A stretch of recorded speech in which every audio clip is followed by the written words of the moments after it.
Welcome to Missing the Mark, where we look for meaning in strange places. I'm Christopher. Today I'd like to talk about the idea of admitting that you're weird.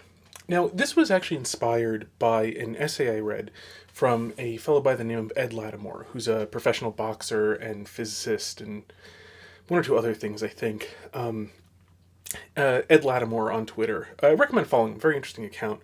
Also has a blog. And it was actually in a blog post called 5 Things I Learned from Growing Up in the Hood. One of those lessons I found interesting and in a sense resonant. And and then there's something that sort of follows or is connected to it in my mind that I want to talk about a little bit. So I'm just going to read the little point that particularly caught my attention, which is, it's actually lesson number 1. Good manners go a long way. I fought a lot as a kid. That's just par for the course growing up in the hood. I would have fought a lot more if it wasn't for one simple phrase. My bad. For those of you that don't speak hood, my bad is the equivalent of saying, I'm sorry. You bump somebody in a crowd? My bad goes a long way. Step on someone's foot in a crowded bus. Dude might get mad, but you can cool it quick by just saying, my bad. Say something a little too offensive that gets guys in the mood to fight? Just say, my bad, and dial it down. It's amazing what an apology can do to cool tempers in the hood. Now, I didn't grow up anywhere near the hood or housing projects or anything. But I've still found that basic theme to be very applicable in life.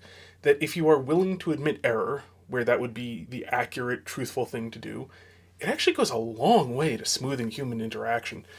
This actually has a lot of applicability in business, in a professional life. Because the thing about professionals is, by and large, we're all there simply to earn our living. We're there to make money by solving problems.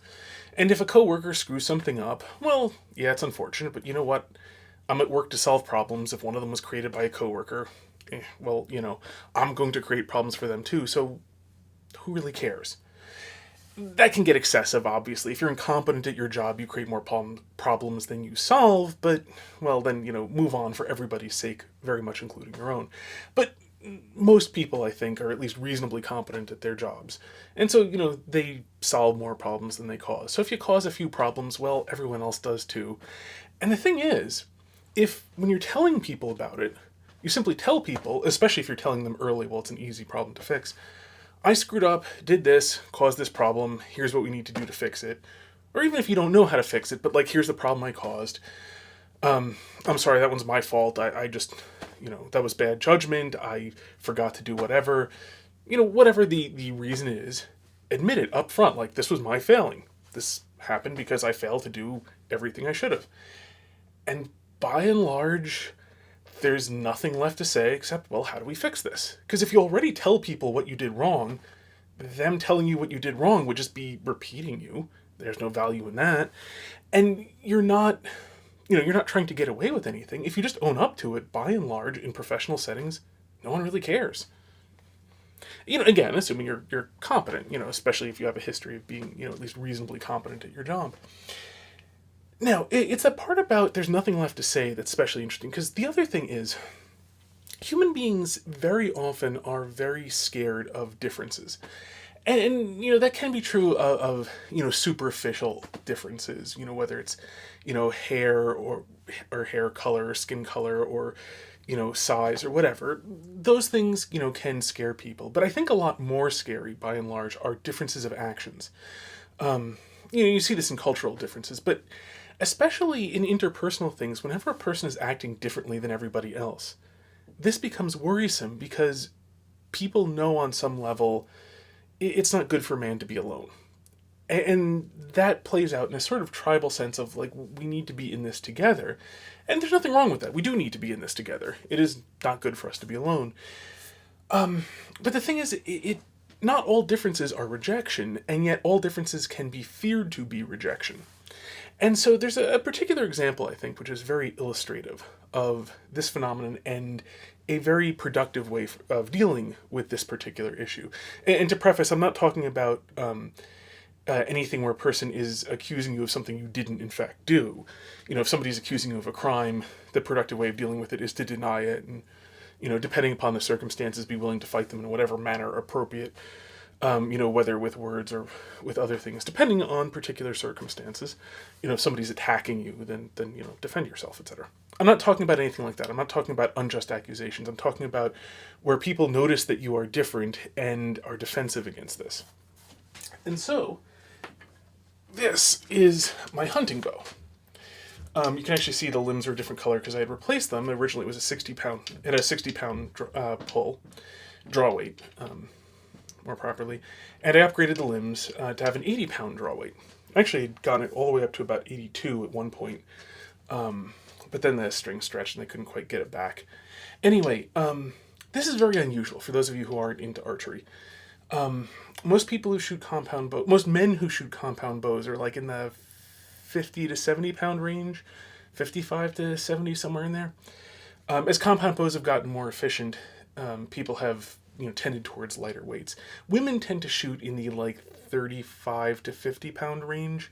And again, there's overlap and so on. You'll find men shooting in 40. You'll find women shooting up into around 60. And then there are statistical outliers. I'm sure there's at least a few women in the world who'll draw 80-pound bows or more. By and large, in these sort of highly efficient compound bows, with the highly designed cams and so on, that this one shoots, its nominal shooting is about 330 feet per second.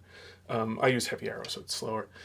But anyway, they don't tend to go above 80. A lot of manufacturers only make them up to 70 because 80 is just not that common. And the fun, you might ask, like, well, if a lot of people shoot 70-pound bows, is 80 really that much higher? It's only, like 12 or 13% more. And the answer is actually kind of yeah, because it has to do with 1 rep max and how many reps you can do of lifting weights close to your 1 rep max. Because the thing is, if you go down a little bit from your 1 rep max, you can do, 2 or 3 reps. And the thing about archery is you want to shoot lots of arrows, especially in practice. You want to shoot, hundreds of arrows over the course of an hour.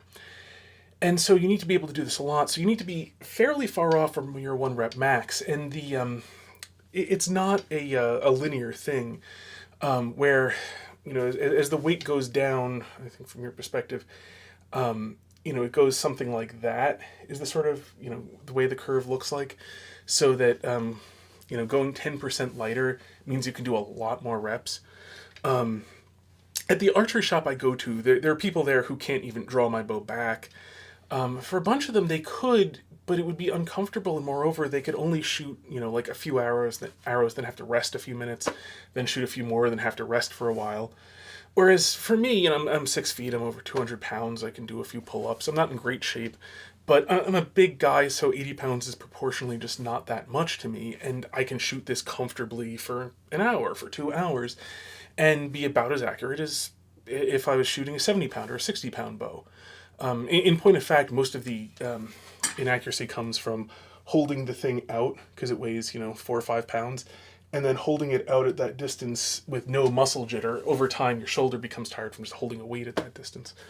That's a lot of it, actually. But if you're really at the extreme, when you pull it out, your shoulder's involved a little bit. If you're really, really close to your 1 rep max, you will tire your shoulder out enough that it's too tired to actually hold steady. These are shot with sights, by the way, so you actually end up having to hold on target for a while. So being steady with no muscle jitter is very important. And so the thing is, since this is actually fairly uncommon, and a lot of guys can't do it, or a lot of guys just really don't want to do it because it doesn't work very well for them, that it makes some people uncomfortable that I'm doing this and a lot of other people either can't or aren't. And so, I get some pushback where people talk. It's also, by the way, overkill for where I am, because in the area of the country where I am, the only real big game is white-tailed deer. Very tasty, by the way. And especially when cooked rare. But anyhow, white-tailed deer you can reliably kill with a 35-pound bow, just as long as you have a good broadhead set up. And, as long as you're a good shot. This is the sort of thing, most people would tend to go to this sort of setup for shooting things like moose and buffalo and water buffalo. It's not commonly used for white-tailed deer. For me, it's largely insurance, especially I have a two-edge, this is single bevel, double-edge broadhead at 175 grains, I think, on a tapered carbon fiber arrow with a 0.175 inch deflection. I mean, these things are very, very stiff. 715 grain arrow, which is close to twice as heavy as what a lot of people shoot. With that much momentum behind it, and out of an 80-pound bow, if this hits large bones, it's very likely to just break the bone apart and go straight through and hit vital organs and still kill the animal. So I view it as an insurance policy, primarily. I mean, that's the major reason why I do it. I also like it. It's comfortable. I enjoy it. But, and here we get to, people looking at this and, well, it's really not necessary. No, it's not. And if people bring up, well, it's not really necessary to kill a deer, I will cheerfully admit, no, it isn't. Not necessary at all. It is massive overkill. And, when people people will joke about, those deer wearing bulletproof vests. And I'll, make some joke about, yeah, I've heard it's been spreading, started in the next state over, and it's been spreading this way. So, you really have to watch out for them. Or, the armor-plated deer, what have you. And, I'll joke right along with it. And, people tell me that I'm crazy for shooting an 80-pound bow when there's no need for it. And I will cheerfully admit, yep, I'm crazy. Completely nuts. But, I like it. And, in this context, nuts, crazy, etc. just means abnormal. The point being, there are people who feel like I am proposing a new standard that they don't measure up against. That the standard of being a worthwhile human being is being able to shoot this. And I am very, by going along with this, I'm very clearly saying, no, I'm abnormal. This is not the standard. I'm not proposing that anyone be judged against this standard. I'm just weird. Don't worry about me. And that means that people don't need to worry about being rejected. Because, if this was the standard, if nobody would like you, if nobody would accept you as human, if you couldn't shoot, an 80-pound bow, a lot of people would then be out in the cold where there is weeping and gnashing of teeth. And so by recognizing this and by cheerfully saying, no, everyone should be included, this is by no means the standard, it completely gets rid of that. As a concern. The other thing, too, is that it also essentially, in the same way if you deprive a flame of oxygen, it can't burn. If you tell somebody, when somebody says, you're crazy for shooting that, you say, yep, certifiable. Well, what are they going to do? Keep on agreeing with you? If you've agreed with them, what are they going to do? Say it over again to get you to agree again? It'd be pointless. There's no disagreement, so there's nothing further to say. Teasing in general relies on disagreement. If you agree with people, you leave them absolutely nowhere to go.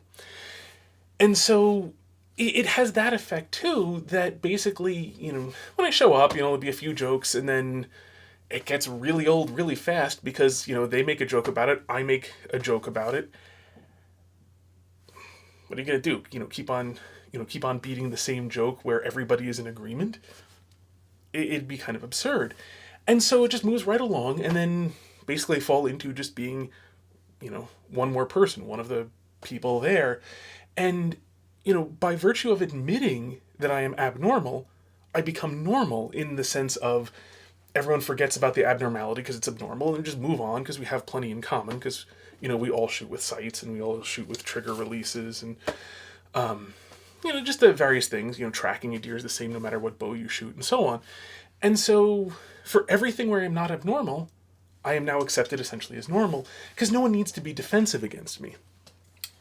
So it's an interesting life lesson that if people are making fun of you for being abnormal, one of the best ways to make it stop is to just agree with them. Now, it does kind of require you to be content with being abnormal.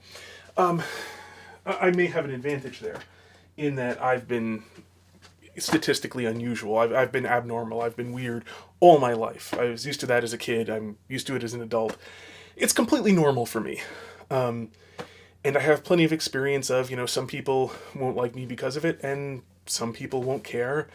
And, well, that describes everyone anyway. So, I've got a lot of experience at being able to just cheerfully say, yep, I'm weird. But if you don't, try it sometime if this is a problem that you run into. you might well find it actually makes things a lot better. So, and just to be clear, I'm only talking about being honest. What I'm talking about really is just being very forthright and very bluntly honest. Somebody says you're weird, and you are, say, yeah, I am. Nowhere to go from there, so they'll just move on to something else you can talk about. In which case, if you're talking about other things, there's no difference between you and someone they didn't say is weird. So, anyway, just in case this helps anybody, there you go. Something worth trying if that's the sort of problem you run into. So, anyway, until next time, may you hit everything you aim at.